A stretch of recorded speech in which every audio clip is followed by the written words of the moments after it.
हमारी खुददारी पे ज़र्ब लगाई है इन्होंने, भिखारी कह के, चूज़र कह के। हम चूज़र नहीं है, हम भिखारी नहीं है, हम इनको भिखारी बनाएंगे। ये कहता था ना जरदारी को लाहौर की सड़कों पे घुमाऊंगा, हम इन भिखारियों की लाहौर की क्या, हम इनको अमेरिका की सड़कों पे भी रुलाएंगे। अब देखें ज़रा, इंग्लैंड में नवाज शरीफ का जीना हराम किया हुआ पब्लिक ने।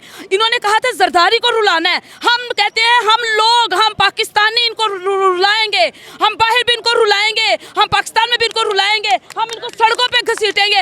ये आप अपने दाम में सयाद आ गया। इन्होंने अपने पाँव पे खुद कुल्हाड़ी मारी है। इमरान खान ने सारे चोर नंगे कर दिए हैं। इमरान खान ने बहुत अच्छा हुआ। मैं कहती हूँ अल्लाह के हर काम में मसलहत होती है।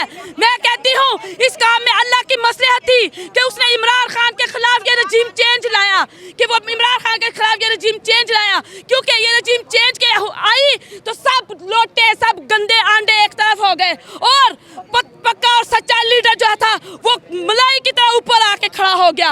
और हम कहते हैं कि इनका जीना हराम करेंगे, लोटों को डिसीड किया जाए, आर्टिकल 63A के तहत डिसीड फौरी किया जाए, इलेक्शन कमिश्नर को इस्तीफा दिया जाए। हमें जाना पड़ेगा और इनको घसीट के निकालना पड़ेगा।